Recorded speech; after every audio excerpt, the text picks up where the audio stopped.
ಎಲ್ಲ ಜನ್ಮಗಳು ಶ್ರೇಷ್ಠವಾದ ಜನ್ಮ ಯಾವುದು ಅಂದ್ರೆ ಮನುಷ್ಯ ಜನ್ಮ. ಇಂಥ ಮನುಷ್ಯ ಜನ್ಮ ಭಗವಂತ ನಮಗೆಲ್ಲರಿಗೂ ಯಾವುದಕ್ಕೆ ಕೊಟ್ಟುದಾನೋ ಅಂತ ಕೇಳಿದರೆ, ಕೂಡಲ ಸಂಗಮ ದೇವನನ್ನು ಒಲಿಸಲು ಬಂದಿರತಕ್ಕಂಥ ಈ ಪ್ರಸಾದ ಕಾಯ. ಹಂಗ ದೇವಸ್ಥಾನಕ್ಕೆ ಹೋದಾಗ ದೇವರ ಪೂಜೆಯನ್ನು ಮಾಡಿ ಅಭಿಷೇಕವನ್ನು ಮಾಡಿ ಅಲ್ಲಿರ್ತಕ್ಕಂಥ ಅರ್ಚಕರು ಪ್ರಸಾದವನ್ನು ಕೊಟ್ಟರು ಅಂತಂದ್ರೆ ಅಂದ್ರೆ ಎಷ್ಟು ಭಕ್ತಿಯಿಂದ ಅದ್ರ ಕೈಯೊಳಗೆ ಹಿಡ್ಕೊಂಡು ಕಣ್ಣಿಗೆ ಹಚ್ಚಿಕೊಂಡು ಹಣ್ಣಿಗೆ ಹಚ್ಚಿಕೊಂಡು ಅದೊಂದಿಷ್ಟು ಕೆಳಗೆ ಬೀಳಬಾರ್ದು ಅಂತ ಅದನ್ನು ಎಷ್ಟು ಭಕ್ತಿಯಿಂದ ಎಷ್ಟು ಪ್ರೀತಿಯಿಂದ ಆ ಪ್ರಸಾದವನ್ನು ಸ್ವೀಕಾರ ಮಾಡ್ತೀವಿ. ಮತ್ತು ಮನ್ಯಾಗ ಏನು ಮಾಡ್ತೀವಿ ಅಂದ್ರೆ ಮನೆಯವ್ರು ಗಟ್ಟು ಮುಟ್ಲಿ ಅಂತ ಅವರಿಗೂ ತಂದು ಕೊಡ್ತೀವಿ ಪ್ರಸಾದವನ್ನು. 74 ಲಕ್ಷ ಜೀವರಾಶಿಗಳಲ್ಲಿ ಈ ನಿಮ್ಮೆಲ್ಲರ ಈ ಜನ್ಮ, ಈ ದೇಹ ಇದು ಪ್ರಸಾದ ಕಾಯ. ಪ್ರಸಾದವನ್ನು ಹೆಂಗೆ ನಾವು ವ್ಯರ್ಥೀಕರಿಸೋದಿಲ್ಲೋ ಹಂಗ ಈ ದೇಹವನ್ನು ಏನು ಮಾಡಬಾರದು ಅಂತಂದ್ರೆ ಇದನ್ನು ವ್ಯರ್ಥೀಕರಿಸಬಾರದು ಅಂತ. ಶರೀರ ಮಾಧ್ಯಮ ಕರುಧರ್ಮ ಸಾಧನ. ನಿಮ್ಮೆಲ್ಲರ ಈ ಶರೀರ ಧರ್ಮದ ಸಾಧನೆಯನ್ನು ಮಾಡಿ ಭಗವಂತನನ್ನು ಸಾಕ್ಷಾತ್ಕಾರ ಮಾಡಿಕೊಳ್ಳಲಿಕ್ಕೆ ಭಗವಂತ ಕೊಟ್ಟಿರ್ತಕ್ಕಂಥ ಈ ಮೀಸಲು ಜನ್ಮ ಯಾವುದು ಅಂತಂದ್ರೆ ಈ ಮನುಷ್ಯ ಜನ್ಮ. ಇದರ ಸಾರ್ಥಕತೆಯಾಗಬೇಕು. ಅಂಥ ವಿಚಾರಧಾರೆಯನ್ನು ಶ್ರೀಮನ್ ನಿಜಗುಣ ಶಿವಯೋಗಿಗಳು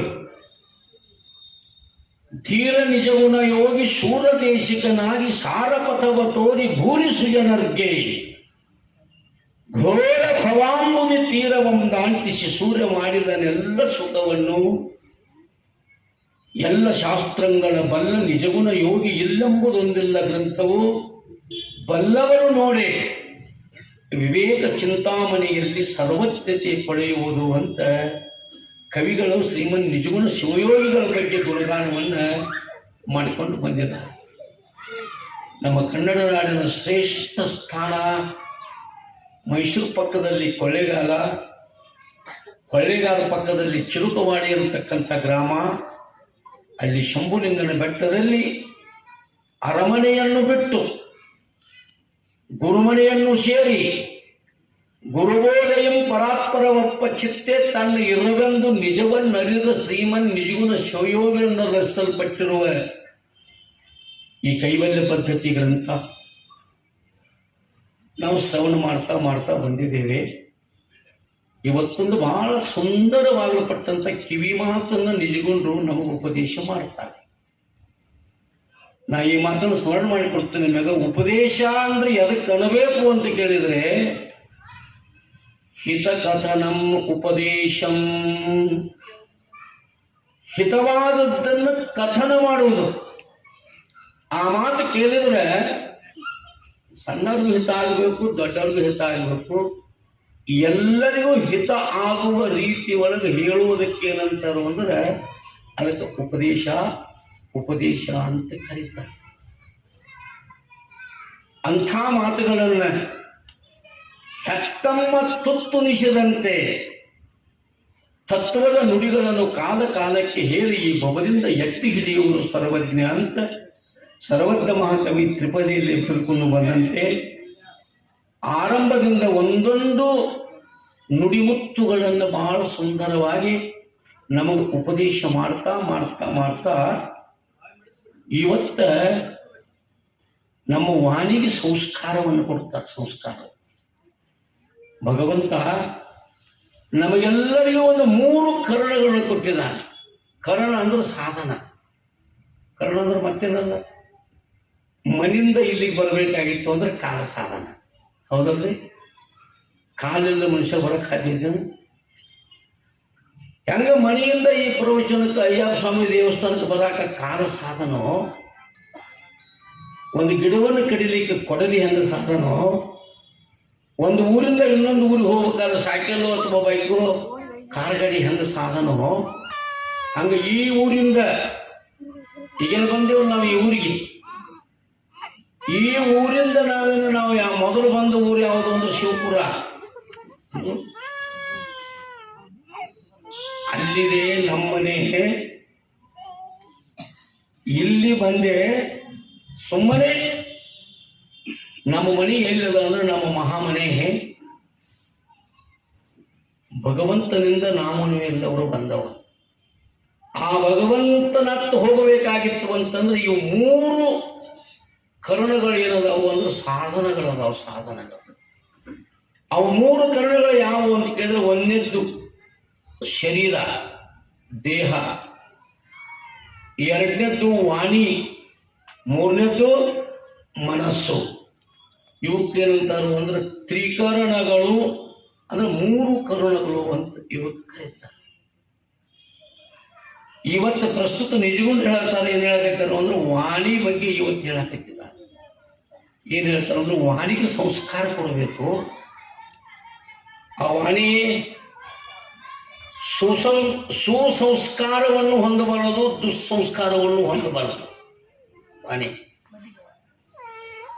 ಈ ಪಂಚಭೂತಾತ್ಮಕವಾಗಲ್ಪಟ್ಟಂತ ಈ ದೇಹವಾಣಿ ಮನಗಳನ್ನ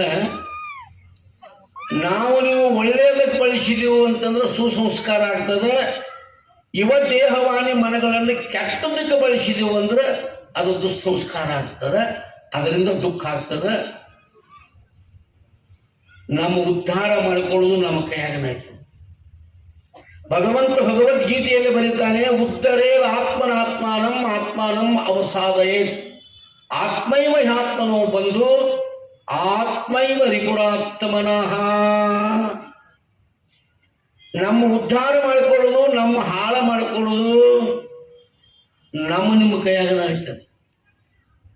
ಸುಮ್ಮನೆ ನಿಮ್ಮನ್ನು ತಿಳಿಯುವಂಗ ಒಂದು ಮಾತು ಹೇಳ್ಕೊಂಡು ಮುಂದೆ ಬರ್ತೇನೆ ನಾನು. ಇಬ್ಬರು ಪ್ರಸಿದ್ಧ ಜ್ಯೋತಿಷ್ಗಾರಿದ್ದರು ಅಕ್ಕಪಕ್ಕದ ಹಳ್ಳಿ ಒಳಗೆ. ಒಬ್ಬರ ಮಾತು ಬಹಳ ಕರಿ ಬರ್ತದ್ದು. ಇದ್ದದ್ದನ್ನು ಇದ್ದಂಗೆ ಕರೆಕ್ಟ್ ಹೇಳವ. ಎಲ್ಲ ಮಂದಿ ಅವನ ತಪ್ಪಿತ್ತು. ಈ ಮತ್ತೊಬ್ಬ ಜ್ಯೋತಿಷಿಗೆ ಹೊಟ್ಟೆ ಕೆಟ್ಟಬಿತ್ತು.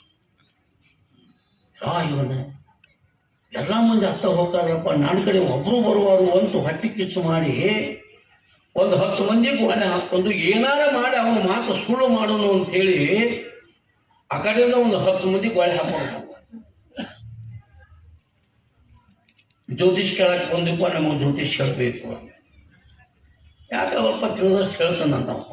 ಅವನು ನಿರಭಿಮಾನಿ ಇದ್ದ, ನಿರಹಂಕಾರಿ ಇದ್ದ, ಭಗವಂತನ ಭಕ್ತ ಇದ್ದ. ನನಗೆ ತಿಳಿದಷ್ಟು ಹೇಳ್ತಾನಪ್ಪ ಅಂದ. ಅವ್ರು ಬಂದು ಮುಂದೆ ಕುಂತು ದಕ್ಷಿಣ ಇಟ್ಟು, ಈ ದೋಷಿಗಳಿಗಿಂತ ಮೊದಲು ದಕ್ಷಿಣ ಇಡಬೇಕ್ರೆ ಅವರಿಗೆ. ಅವ್ರು ಹಿಂಗೆ ನೋಡಿ ದಕ್ಷಿಣ ಹೇಳ್ತಾರ. 100 ರೂಪಾಯಿ ನೋಟ್ ಇತ್ತಿ ಅದಕ್ಕೆ ಪೂರ್ತಿ ಹೇಳೋದು, 200 ರೂಪಾಯಿ ನೋಟ್ ಇತ್ತಿ ಅದಕ್ಕೆ ತಕ್ಕಂತೆ ಹೇಳೋದು, 500 ರೂಪಾಯಿ ನೋಟ್ ಇಟ್ಟಿ ಅಂತಂದ್ರೆ ಇಡೀ ಪುಸ್ತಕದಲ್ಲಿ ಏನಂತಂದೆಲ್ಲ ಬೀಚಿ ಹೇಳೋದು. ಇವರು ಒಂದು 500 ರೂಪಾಯಿ ನೋಟ್ ಇಟ್ಟರು. ಕೇಳಪ್ಪ ಏನು ಕೇಳ್ತೆ ಅಂತ ಅವರು. ನನ್ನ ಕೈಯಾಗ ಏನಂತ ಹೇಳಬೇಕು ಅಂತ ಕೈಯಾಗ ಒಂದು ಗುಬ್ಬಿ ಮರಿ ತಗೊಂಡು ಬಂದಿದ್ದ. ಈ ನನ್ನ ಕೈಯಾಗ ಏನಂತ ಹೇಳಬೇಕ್ರಿ ಅಂದ. ಅವ್ರ ಲೆಕ್ಕ ಹಾಕಿ ನೋಡಿ ಸಂಗಟ ಮಾಡಿ ಹಿಂಗಟ್ ಮಾಡಿ ಏನೋ ಮಾಡಿ ಹೇಳಿದ್ರು. ನನ್ನ ಕೈಯೊಳಗೆ ಒಂದು ಗುಬ್ಬಿ ಮರಿ ತಗೊಂಡು ಬಂದೀಪ ಅಂತ. ನನ್ನ ಕೈಯಾಗ ಗುಬ್ಬಿ ಮರಿ ಐತಿ. ಆ ಗುಬ್ಬಿ ಮರಿ ಅಂತೀನಿ ಹಣ್ಣು ಹಚ್ಚೋ ಗಂಡು ಹಚ್ಚೋ ಅಂತ ಕೇಳಿದ. ನೀವು ಕನ್ಯಾ ಕೊಡ ಅಂತ ಹ್ಯಾಂಗ ಬರ್ತದೆ ಗುಬ್ಬಿ ಮರಿಗೆ? ಅದರ ಅವಶ್ಯಕತೆ ಏನಿತ್ತು ಅಂದ್ರೆ ಇವನು ಮಾತು ಸುಳ್ಳು ಮಾಡ್ಬೇಕಂತ ಎಷ್ಟೋ ಉದ್ದೇಶ ಒಂದು ಮತ್ತೇನಿಲ್ಲ. ಅದನ್ನು ಹೆಣ್ಣಟ್ಟೋ ಗಂಡಟ್ಟೋ ಅಂತ ಕೇಳಿದ. ಅದು ಗಂಡು ಗುಬ್ಬಿ ಮರಿ ಐತಿಪ್ಪ ಅಂತ ಹೇಳಿದ ಅವನ ಉದ್ದೇಶ. ಅದು ಗಂಡು ಗುಬ್ಬಿ ಮರಿನ ಇತ್ತು. 2 ಮಾತಾದಲ್ಲ, ಆಡಿದ್ರೆ 3 ಮಾತ. ಮುಂದಿದ್ದು ಒಂದು ನೀವು ಮಾತಾಡಕ್ಕೆ ಕಲಿಬೇಕು, ಅಂದಬಾರ್ದು. ನೀವು ಮಾತಾಡಕತ್ತೀರಂದ್ರೆ ನಮ್ಗೋಡು ಮಾತಾಡ ಸ್ವಲ್ಪ. ಆಡಿದರೆ 3 ಮಾತ, ಹೂಡಿದರೆ 3 ಗುರಿ. ಇನ್ನೊಂದು ಮಾತೈತಿ, ಇನ್ನೊಂದು ಮಾತು ಕೇಳ್ಬೇಕು ಅಂದೆ, ಕೇಳ್ತನಪ್ಪ ಅಂದ. ಈ ಗುಬ್ಬಿ ಮರಿಯನ್ನು ಸತ್ತೈತಿವನು ಬದುಕೈತಿ ಅಂತ ಕೇಳಿದ. ಅವನು ಸತ್ತೈತಂತಾನು ಜೀವಂತ ಹಾರಿಬಿಡತಾನ, ಬದುಕೈತಿ ಅಂತಾನು ಹೆಪ್ಪಟ್ಟ ಕುತ್ತಿಗೆ ಮಗ ಇಟ್ಟಿದ್ದ. ಅದಕ್ಕೆ ಹೆಪ್ಪಟ್ಟು ಗುಬ್ಬಿ ಮರಿ ಕುತ್ತಿಗೆ ಮ್ಯಾಗ ಇಟ್ಟಿದ್ದ. ಸತ್ತಂತನೂ ಜೀವಂತ ಹಾರಿಬಿಡ್ತಾನು, ಜೀವಂತಂತನೂ ಸತ್ತ ಫಿಸಿಕ್ ಅಲ್ಲೇ ಕೊಡ್ತಾನು. 2 ದೃಷ್ಟಿಯಿಂದ ನನ್ನ ಮಾತು ಸುಳ್ಳಾಕತಿ. ಇನ್ನೇನು ಮಾಡಬೇಕು ಅಂತ ನಾವು ಹೇಳಿದ. ಅದು ಬದುಕಿರುವುದು ಸಾಯೋದು ನಿನ್ನ ಕೈಯಾಗೈತೆಪ್ಪ ಅನ್ನೋದು. ಅದು ಬದುಕಿರೋದು ಸಾಯೋದು ನಿನ್ನ ಕೈಯೊಳಗೈತೆ.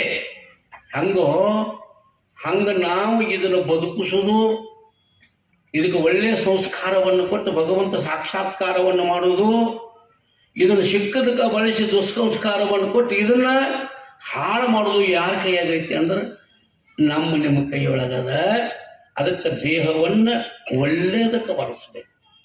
ಸತ್ಕರ್ಮಗಳಿಗಾಗಿ ನಿನ್ನ ದೇಹವನ್ನು ಬಳಸು. ಬೇಕಾದ ಸತ್ಕರ್ಮಗಳಿರಲಿ ಅವನ್ನು ಮಾಡು. ಸದ್ದು ವಚನಗಳಿಂದ ಏನು ಮಾಡುವಂತಂದ್ರೆ ಈ ವಾಣಿಯಿಂದ ಸದ್ದು ವಚನವನ್ನು ನುಡಿ. ಮೂರನೇದು ಯಾವುದಾದ್ರೂ ಮನಸ್ಸಿನಿಂದ ಸತ್ಯದ ಚಿಂತನೆ ಮಾಡು. ಒಳ್ಳೆ ಚಿಂತನವನ್ನು ಮಾಡು. ಇದರಿಂದ ಕರ್ಣ ಶುದ್ಧಿಯಾಗಿ ಅಂತಃಕರಣ ಶುದ್ಧಿಯಾಗಿ ಭಗವಂತನ ಸಾಕ್ಷಾತ್ಕಾರ ನಮಗೂ ನಿಮಗೂ ಆಗ್ತದೆ. ಭಗವಂತನ ಸಾಕ್ಷಾತ್ಕಾರ ಮಾಡಿಕೊಂಡಿವು ಅಂದ್ರೆ ಈ ಮನುಷ್ಯ ಜನ್ಮ ಸಾರ್ಥಕ ಆಗ್ತದ ಅನ್ನುವಂಥ ದೃಷ್ಟಿಕೋನ ಇಟ್ಕೊಂಡು ನಿಜಗೊಂಡ್ರು ನಮಗೂ ಒಂದೊಂದು ಅವಯವಗಳಿಗೆ ಏನು ಮಾಡಕತ್ಯಾರು ಅಂತಂದರೆ ನಮಗೆಲ್ಲ ಸಂಸ್ಕಾರವನ್ನು ಕೊಡಾಕತ್ತಿದ. ಒಂದಿಷ್ಟು ಲಕ್ಷ ಕೊಡು, ನೀವು ಒಂದೆರಡು ಮಾತು ಹೇಳ್ಕೊಂಡು ಮುಂದೆ ಬರ್ತೀನಿ. ನಾನು ನಮಗೆ ಕೆಲವು ಹಿರಿಯರು ಕಿವ್ಯಾಕೆ ಮಾತು ಹೇಳಕತ್ಯಾರ ಹಿಂದೆ, ಅದರ ಒಂದಿಟ್ಟು ಹಿಂಗೆ ಹೇಳ್ರಿ, ನಮ್ಮಂದಿಗೆ ಒಂದಿಟ್ಟು ಹಿಂಗೆ ಹೇಳ್ರಿ, ಹೊಸ ಕಾರ್ಯಕ್ರಮ ಐತಿ ಅಂತ. ಆಯ್ತ್ರಿಪ್ಪ, ಪ್ರಯತ್ನ ಮಾಡು ಅಂದಂಗೆ ಸ್ವಲ್ಪ ಸಂಸ್ಕಾರದ ಬಗ್ಗೆ ಒಂದು 3-4 ಮಾತಾಡ್ಕೊಂಡು ಬರ್ತೀನಿ. ಲಕ್ಷ ಕೊಡ್ರಿ. ಮಣ್ಣಿಗೆ ಸಂಸ್ಕಾರ ಕೊಟ್ಟರೆ ಮಡಿಕೆಯಾಗುವುದು. ಇದರಲ್ಲಿ ನಿಮ್ಗೆ ಕಲ್ಪನೆ ಆಯ್ತಲ್ಲ. ಒಂದು ಮಣ್ಣದ ಮಣ್ಣು, ಆ ಮಣ್ಣನ್ನು ಒಬ್ಬ ಕುಂಬಾರ ತಗೊಂಡು ಬಂದು ಅದಕ್ಕೆ ನೀರು ಹನಿಸಿ ಅದನ್ನು ಹದ ಮಾಡಿ ಅದನ್ನು ತಿಗರಿ ಮ್ಯಾಗಿಟ್ಟು ತಿರುವಿ ಅದನ್ನು ಗಡಿಗೆ ಮಡಿಕೆಗಳನ್ನು ಮಾಡಿ ಅದನ್ನು ಬಿಸಿಲಾಗ ಒಣಗಿಸಿ ಅದನ್ನು ಆವಿಗೆ ಒಳಗೆ ಹಾಕಿ ಸುಟ್ಟ ಅಂದ್ರೆ ಅದು ಪ್ಯಾಟಿಗೆ ಬರ್ತದೆ. ಆ ಗಡಿಗೆ ನಿಮಗೆ ಅಡಿಗೆ ಮಾಡಿ ಉಣ್ಣಾಕ ಅನುಕೂಲ ಆಗುತ್ತದೆ. ಹೌದು.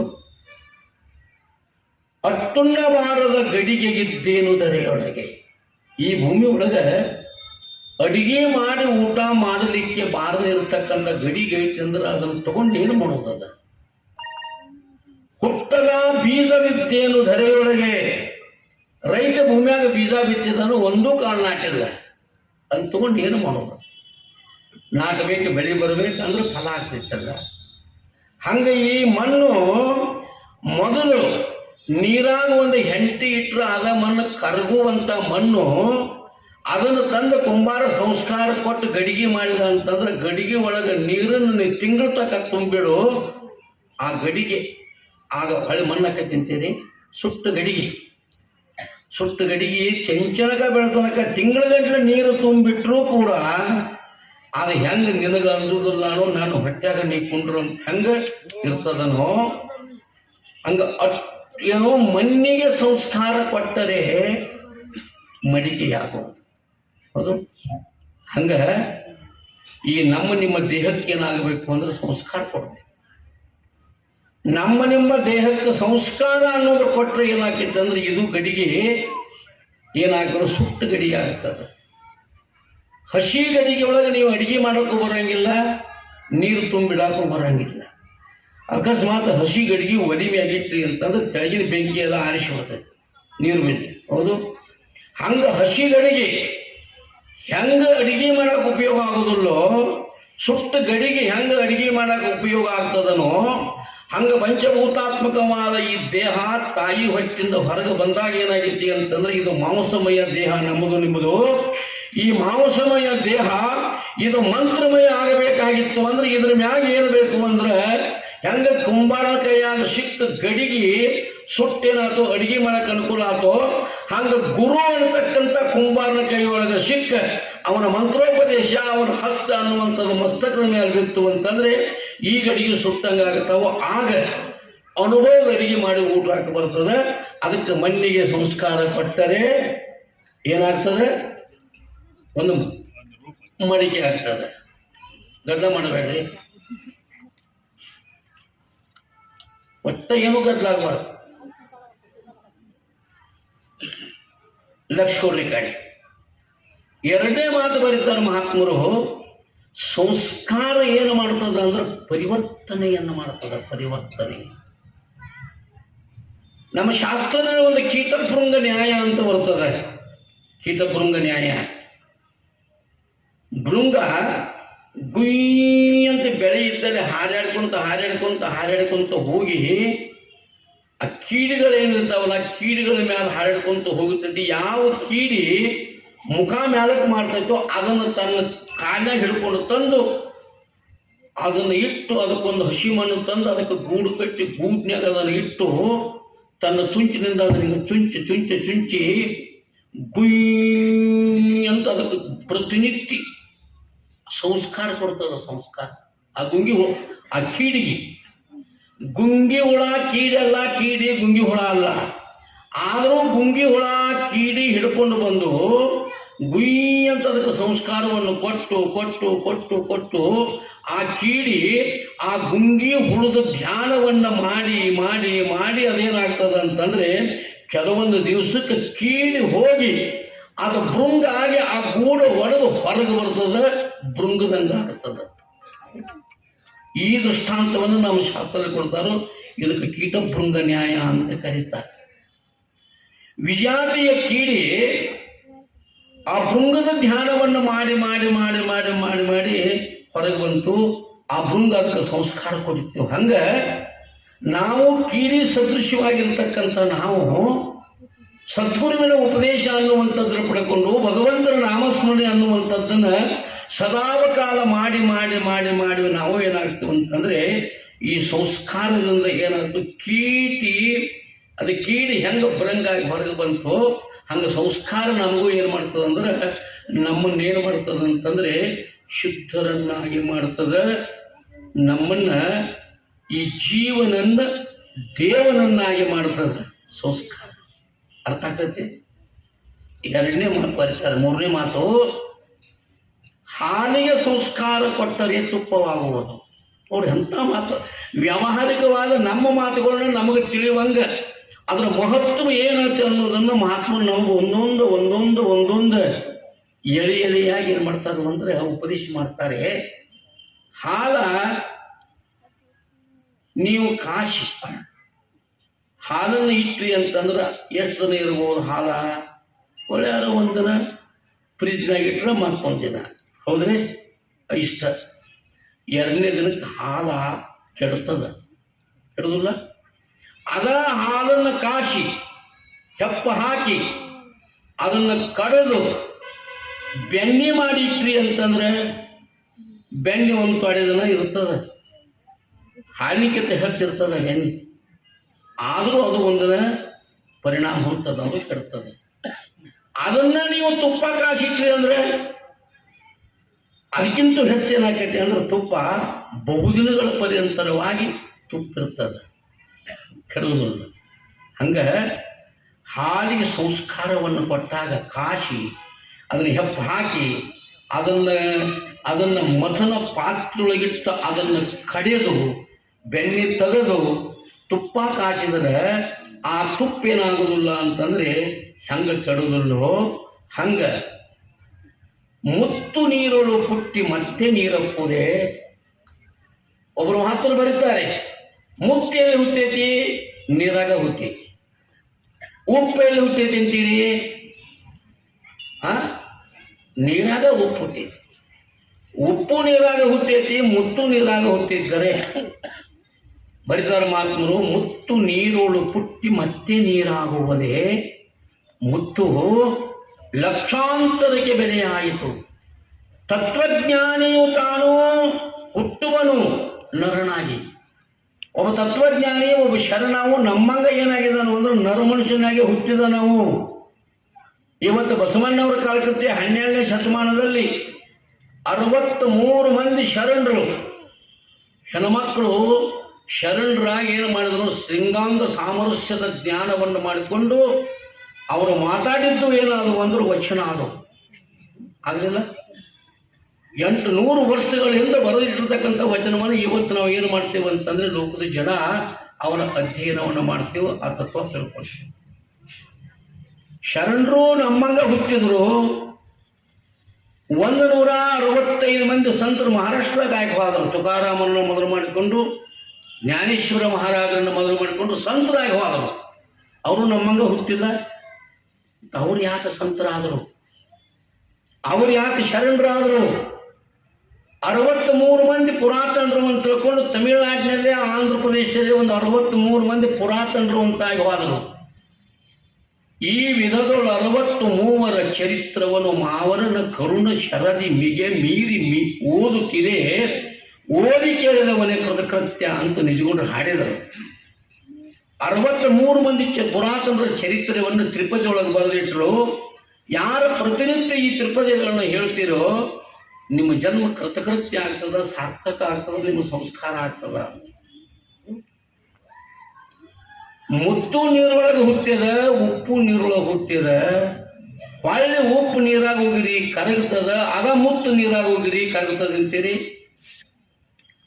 ಹಂಗ ನಾವು ಈ ಸಂಸಾರದಾಗ ಹುಟ್ಟಿದೆವು, ತತ್ವಜ್ಞಾನಿಗಳು ಸಂಸಾರದಾಗ ಹುಟ್ಟಿದಾರೆ. ಕರೆ ಅವ್ರು ಏನಾಗೋದಿಲ್ಲ ಅಂತಂದ್ರೆ ಆ ಉಪ್ಪು ಕರಗಿದಂಗ ಅವ್ರು ಕರಗೋದಿಲ್ಲ, ಮುತ್ತಿದಂಗೆ ಏನಾಗ್ತಾರೆ ಅಂದ್ರೆ ಈ ಸಂಸಾರದಾಗಿದ್ರು ಅವ್ರು ಇರ್ತಾರೆ. ಯಾಕಂತಂದ್ರೆ ಅವ್ರಿಗೆ ಸಂಸ್ಕಾರ ಆಗಿರ್ತದೆ, ಒಳ್ಳೆ ಸಂಸ್ಕಾರ ಆಗಿರ್ತದ, ಒಳ್ಳೆ ಸಂಸ್ಕಾರ. ಮುಂದಿನ ಮಾತು ಬರೀತಾರೆ, ಅರ್ಥಾತ್ ಅಲ್ಲಿ ಹಾಲಿಗೆ ಸಂಸ್ಕಾರವನ್ನು ಕೊಟ್ಟರೆ ಏನಾಗ್ತೈತಿ? ತುಪ್ಪ ಆಗ್ತದೆ. ದೇವರ ಮುಂದೆ ದೀಪ ಹಚ್ಚಿ ಬೆಳಗಾಕ ಬರ್ತದೆ, ಪ್ರಕಾಶವನ್ನು ಕೊಡ್ತದೆ. ಹಂಗೆ ಇದಕ್ಕೂ ಸಂಸ್ಕಾರ ಕೊಡ್ಬೇಕು. ನಾವು ಇದಕ್ಕೂ ಸಂಸ್ಕಾರ ಕೊಡಬೇಕು, ಒಳ್ಳೆ ಸಂಸ್ಕಾರ ಕೊಡೋದು. ಅದು ನಮ್ಮ ಮನೆಯೊಳಗೆ ಚಿಕ್ಕ ಚಿಕ್ಕ ಮಕ್ಕಳದಾವ, ನಾವು ಅವ್ರಿಗೇನು ಹೇಳೋದಿಲ್ಲ. ಈಗ ಸುಮ್ಮನೆ ಇರ್ತೀವಿ. ಅವು ಏನು ಮಾಡ್ತಾವೋ ಗಪ್ಪ, ಅವು ಏನು ಮಾಡಿದ್ರು ಗಪ್ಪ, ಏನು ಮಾಡಿದ್ರು ಗಪ್ಪ. ಒಬ್ಬರಿಗೆ ಧೈರ್ಯ ಇಲ್ಲ ಮಕ್ಕಳಿಗೆ ಬುದ್ಧಿ ಹೇಳಕ್ಕ. ವಿದ್ಯೆ ಕಲಿಸದ ತಂದೆ ಬುದ್ಧಿ ಕೊಡದ ಗುರುವ ಬಿತ್ತಿರಲು ಬಂದು ನೋಡದ ತಾಯಿ ಸುತ್ತ ವೈರಿಗಳು ಸರ್ವಜ್ಞ ಬರೀತ. ವಿದ್ಯೆ ಕಲಿಸದ ತಂದೆ ಮಕ್ಕಳಿಗೆ ವಿದ್ಯಾ ಕಲಿಸಲಿಲ್ಲ ಅಂತಂದ್ರೆ ನಾವು ಸುತ್ತು ವೈರಿ ಅಂತ ತಂದೆ. ಬುದ್ಧಿ ಕೊಡದ ಗುರುವು ಒಬ್ಬ ಶಿಕ್ಷಕ ತನ್ನಲ್ಲಿರತಕ್ಕಂಥ ವಿದ್ಯೆಯನ್ನು ಏನು ಮಾಡಬೇಕು ಅಂದ್ರೆ ನಿರರ್ಗಳವಾಗಿ ಅವನಿಗೆ ಉಪದೇಶ ಮಾಡಿ ಅವನಿಗೆ ತೀರಿ ಶುದ್ಧ ಮಾಡಬೇಕು. ಬಿದ್ದಿರಲು ಬಂದು ನೋಡದ ತಾಯಿಯೋ, ಬಿದ್ದಿರಲು ಅಂತಂದ್ರೆ ಸುಮ್ಮನೆ ಓಡುತ್ನ್ಯಾಗ ನೆರಕ್ ಬಿದ್ದದ್ದಲ್ಲ.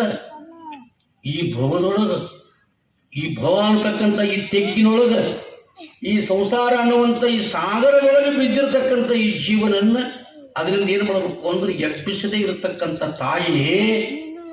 ಇವರು ಮೂವರು ಶುದ್ಧ ವೈರಿಗಳು, ಸರ್ವಜ್ಞ. ಬಹಳ ಸುಂದರವಾಗಿ ಶಿವಾಜಿ ಮಹಾರಾಜನಿಗೆ ಸಂಸ್ಕಾರ ಕೊಟ್ಟರು ಅವರ ತಾಯಿ. ಯಾರು ಹೆಸರು ಗೊತ್ತೈತಿ ನಿಮಗ? ಏನು? ಸಂಸ್ಕಾರವನ್ನು ಕೊಟ್ಟರು. ಸುಮ್ಮನೆ ಮಾತು ಹೇಳ್ಕೊಂಡ್ಬರ್ತೇನು, ಎಲ್ಲೋ ಹೊರಗೆ ಹೋಗಿದ್ರಂತೆ. ನನಗೆ ಹೆಸರು ಹೇಳ್ರಿ. ಜೀಜಾಬಾಯಿ ಅಲ್ಲ, ಛತ್ರಪತಿ ಶಿವಾಜಿ ಮಹಾರಾಜರ ತಾಯಿ ಜೀಜಾಬಾಯಿ ಹೊರಗೆ ಹೋಗಿದ್ಲು.